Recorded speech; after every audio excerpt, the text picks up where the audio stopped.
My mother-in-law, who was fine until yesterday, has passed away. It was all so sudden. She was a kind person to me, a bit playful and adorable, far from the stereotypical mother-in-law from hell often depicted in YouTube videos. Mom, why did you have to go so suddenly? I mourn her as if she were my own mother. However, despite it being during the funeral, a rough voice could be heard coming from beside me. It's my right to get a share, isn't it? What? You're challenging me, the eldest son? My mother-in-law had 4 sons, including my husband Scott. None of them seemed to mourn her. They were all seriously discussing the inheritance at the funeral. I just wanted them to send her off with warmth and respect, but when I spoke up, I got rebuked. You're after the inheritance too, aren't you? Can't you see we're discussing something important? Outsiders like you should stay out of this. It was shocking. Perhaps he spoke out of anger, but still, to be spoken to in such a way by my husband. While feeling suspicious of them, I hastily sent off my mother-in-law. And then, 7 days later, after the inheritance was divided, my husband and his brothers, having lost interest, stopped visiting their family home altogether. In their place, I went to put flowers, cleaned the neglected house, and took care of the beloved dog that my mother-in-law had cherished. While cleaning the doghouse, I heard a rustling sound coming from the back. Becoming suspicious, I pulled it out, and something appeared that shouldn't have been there. My name is Kelly. I'm a working wife, juggling a career and household responsibilities. People say I'm a bit unique because I'm a magician. Ever since I was taken to a magic show as a child, I've been enchanted by the joy and surprise that magic brings to people. I was lucky enough to learn from the magician I admired. I believe I was able to bring smiles to various people, including my parents, by learning and practicing various things from my mentor, including the mindset towards skills and professions. Magic is my pride. Virgil and I got close through a magic event company and got married. At first, my husband used to compliment my magic tricks, saying things like, "You have amazing talent," and "It's your true calling." But gradually, he started making disparaging remarks about my work, saying things like, "It's low paying, and anyone can do it." Despite both of us working, I'm left to handle almost all the household chores. The relationship with my husband started to get a bit rocky. Where had the kind man who delighted in even my simplest magic tricks gone since our honeymoon days? Despite Virgil's demeaning comments about my profession as a magician, his mother, my mother-in-law, always praised my magic, which was a great comfort. I never met my father-in-law, as he passed away from illness a few years ago, but my mother-in-law had been incredibly warm and kind since I first met her for our introduction. She always looked out for me and had kind words to share. She would beam with joy more than anyone else when I performed magic tricks. Since the moment I met her, I've adored her and often visited her home even after getting married. She had a big family, with 4 sons including Virgil and 10 grandchildren. She lived with the eldest son's family. They once welcomed a cute, large breed puppy, but as the dog grew, they started neglecting it, except for my mother-in-law, who took great care of it. Whenever I visited, I would help with brushing and walking the dog, and it eventually grew fond of me. I've always loved animals. Especially loved dogs, and now it warmly welcomes me every time I visit, which I find incredibly adorable. I used to have great chats with my mother-in-law about the dog, but the eldest son's wife once told me not to come over so often as it was a nuisance. I realized that frequent visits from an outsider could be bothersome and decided to refrain from visiting for a while. Although this distanced me from my mother-in-law for some time, after having 2 children, our interaction resumed, albeit not as frequently as before. Are you heading out? Yeah, didn't I tell you? I'm busy with work since I got promoted. Are you going to your mom's place again? Must be nice to be free like that. Okay, have a good day. His sharp tone made me want to argue, but I held back my words. Virgil was often away due to work, and we rarely visited his mother's house together. One day, my mother-in-law invited me over, saying she bought some snacks. Your birthday is coming up soon, isn't it? What would you like this year? I appreciate it every year, but now that I'm turning 60, I don't really crave material things anymore. Wait, you're turning 60? Hey, don't say it so loudly. I mean, I already have lots of grandchildren, so I guess I'm a respectable grandma now, huh? Let's celebrate. I'll organize it. I'm sure everyone will want to make it a big celebration. Oh, really? Do you think so? My mother-in-law was hesitant, but she seemed somewhat bashful about it. After returning home, I immediately called my husband's brothers. But none of them or their wives seemed enthusiastic about it. Even my husband was indifferent. "What's that about?" "I'm busy, you know." "It's just a birthday party, right? You started this, so you handle the preparations," he said coldly, leaving me feeling downhearted. Somehow, though they wouldn't help with the preparations, Virgil's brothers and their families agreed to attend the party. I didn't want to disappoint my mother-in-law, so I put my all into getting everything ready for the big day. "All right, it's perfect." While my mother-in-law, whom I had sent to a nearby cafe with some money, was away, I decorated the house and prepared the feast. As Virgil's brothers and their families arrived, not one of them brought a gift or even thanked me. My husband was no different. I didn't expect thanks for organizing something I took upon myself, but I couldn't shake off the feeling of being unappreciated. Even before my mother-in-law returned, they started to dig into the food and drinks, and I had to stop them just in time. "Oh my, everyone came to celebrate?" She was delighted to see her sons and grandchildren all gathered. She laughed heartily at the new magic trick I performed with the kids. "Thanks to Kelly for organizing today's party," she said with a smile as we washed the dishes together. After the party, when everyone left without helping clean up, and the eldest son's family retreated to their rooms, I felt a bit miffed. But seeing my mother-in-law happy made it all seem worthwhile. "See you later, Kelly." She waved goodbye with a smile as I left late in the night. Little did I know, that would be our last exchange. When I got home, I found a letter in the mailbox. The contents made me feel a bit exasperated that nobody had bothered to send anything for my mother-in-law's birthday. The next day, while my kids were at daycare, I decided to return the containers I had used to bring home leftovers from the party. I felt an odd sense of urgency that morning. No one answered the doorbell. It seemed like the house was empty. As I was about to leave, I heard the dog barking in the yard. What happened? I found the dog's chain tangled around it. After freeing the dog from its collar, it dashed straight to the window of the veranda. Through the window, I saw my mother-in-law lying on the floor in the living room. "Mom!" In a panic, I rushed around to the front door, which was thankfully unlocked, and hurried into the living room.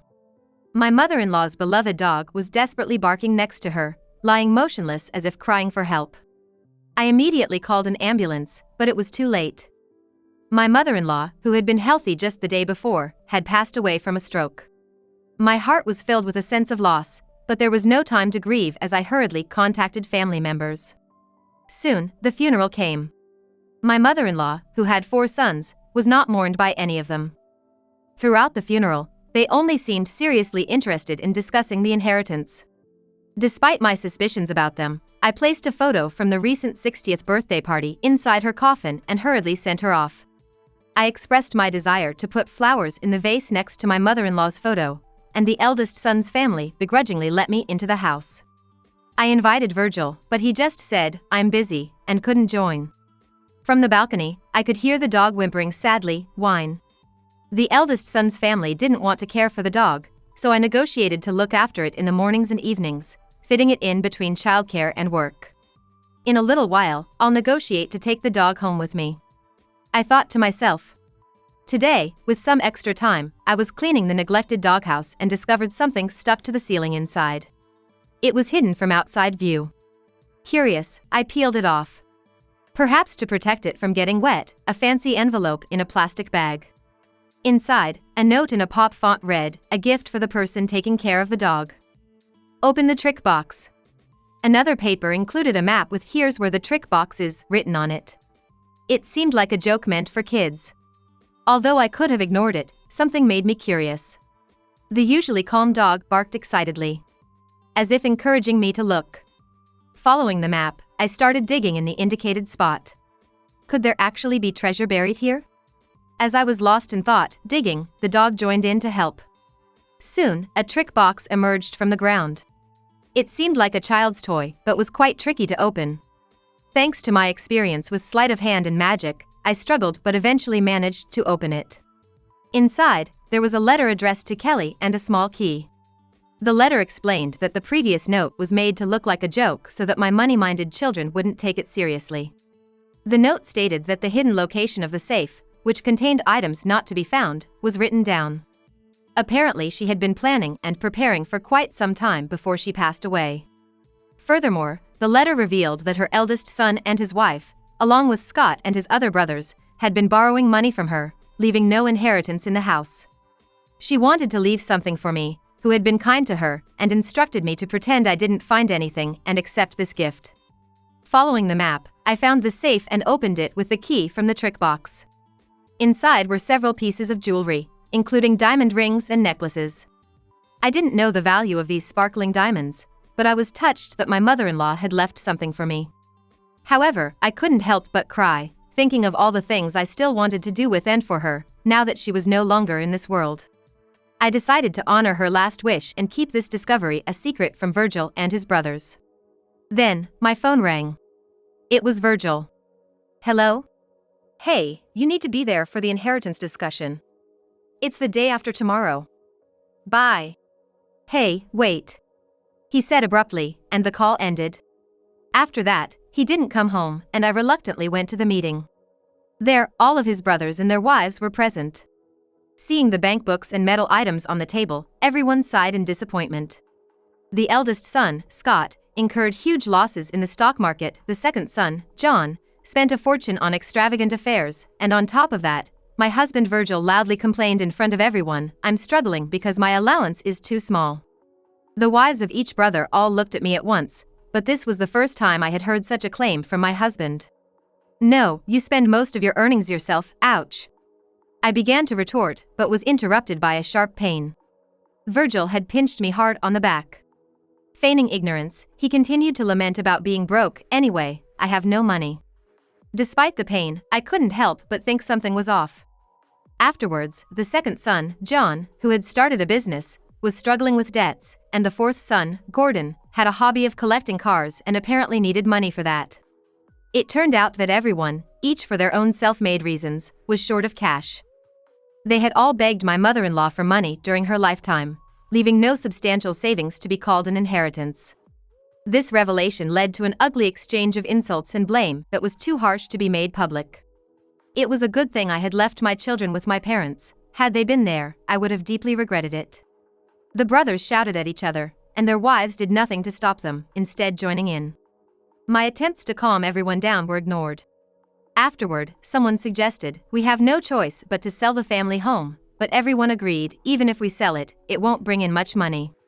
She was a useless old woman. What does she think we lived together and took care of her for? At least do something useful for your children in the end." I couldn't take it anymore. I slammed my hands down on the table. Everyone was shocked, and the room fell into complete silence. "What are all of you saying? It's shameful. Talking about money like this. How can you speak ill of such a kind woman? It's terrible. Don't you have any heart?" Everyone was stunned by my outburst, but my husband grabbed my shoulder tightly. "Hey, you're not involved in this. Don't butt in. If you're gonna keep yelling, just go home," he said angrily. But I stood my ground and shook off his grip. "Fine, I will go home.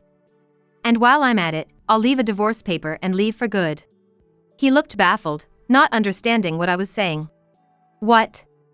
Are you serious? Don't make a scene here. Do I look like I'm lying? I'm serious." My decision to divorce wasn't spontaneous. I had been contemplating it for a while. And recent events solidified my resolve. I looked at my husband with an unwavering resolve. My husband realized I was serious. "Why, what happened? Is it because your beloved mother-in-law is gone?" "It's not just that. We can't settle this here. Let's go home." That day, the meeting ended abruptly, and Scott and I returned home. Back at home, just the two of us, a heavy silence filled the room. Sitting across the dining table, Virgil looked utterly confused and defensive. He took out a beer from the fridge for himself, popped the tab open, and began to drink. Sensing unpredictability from him, I discreetly switched on the voice recorder I had hidden in my pocket earlier. It might come in handy later. "So? Why did you say you want a divorce? Have you lost your mind?" "I haven't lost my mind. I told you, I'm serious. You know the reason better than anyone, don't you?" "Huh? I hate it when you beat around the bush. Just tell me the reason, straight up. He slammed his half-finished beer can on the table. Unfazed, I calmly responded. I got a call. From a woman saying she wants to marry you and for me to leave you. His face changed in an instant.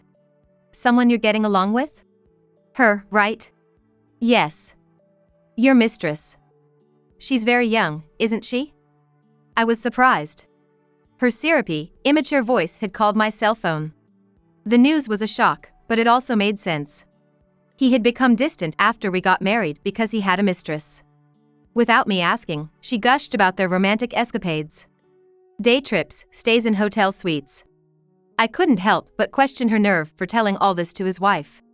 However, as she spoke, I decided to gather evidence of the affair. I started recording midway through the conversation. Furthermore, by expressing envy like, I've never stayed in such a hotel, I'm jealous. I'd love to see it, and flattering the mistress, who was reveling in her superiority, she surprisingly ended up sending me photos taken with my husband in a suite room. Photos that showed a lot of skin, even going to the extent of mailing them to me. Though I was filled with disgust and anger, I was glad to have solid evidence.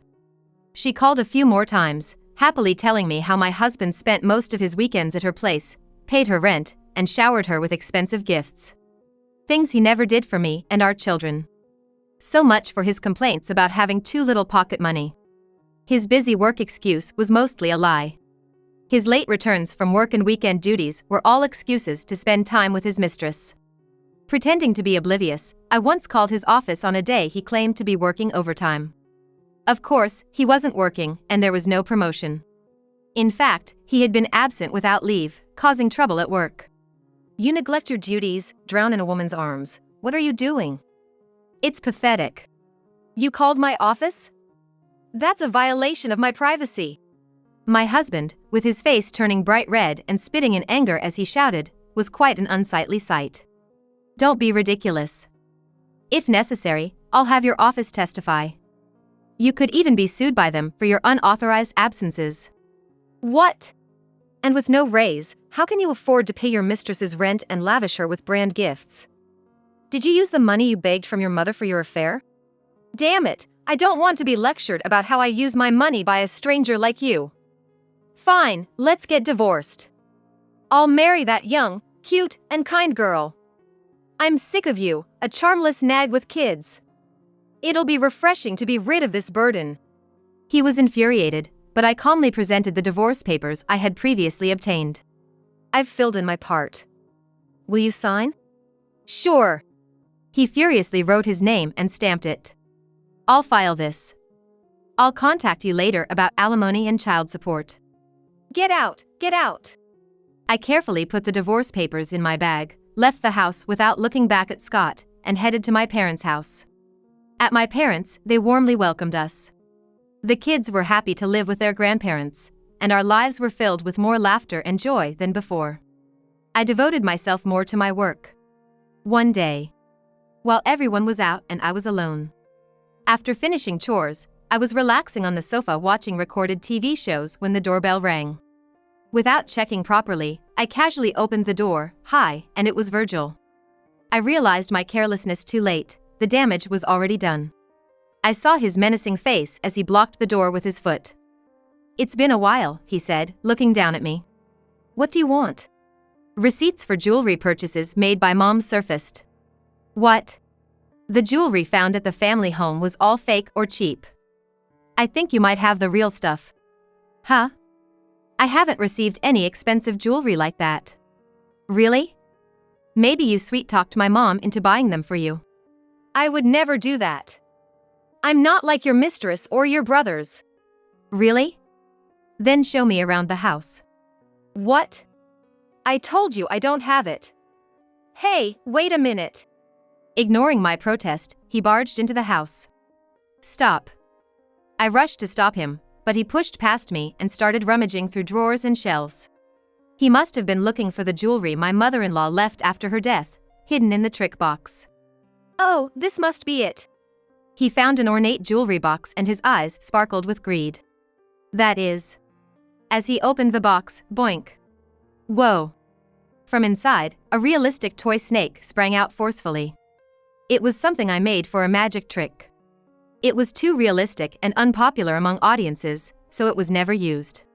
Scott recoiled in surprise at the toy snake, and I had to suppress a laugh at his foolish appearance. What the hell is this, Kelly? Are you making fun of me? Of course not. You're the one who opened it. Damn it, you're playing games with me. The item Scott was searching for was now safely stored inside the trick box in the safe. He continued his search. And eventually found the trick box. What's this, a toy? However, he quickly lost interest and started looking elsewhere. I breathed a sigh of relief that he didn't find it. Where is it? He yelled in frustration. Just then, a stern voice cut through the tension. What are you doing here? It was my father. Surveying the chaos in the house, my father, who practiced martial arts and was quite intimidating, angrily said, "What's with this mess? This is breaking and entering." Virgil, who had always been intimidated by my father, hastily stammered an apology and fled like a flash of light. Sorry. After explaining the situation and apologizing to my father, he was more concerned about my well-being, asking, "Are you okay? Did he do anything to you?" Later, when my mother returned, the three of us cleaned up the room and went to pick up the kids. I later heard from my lawyer about Virgil and his family's current situation.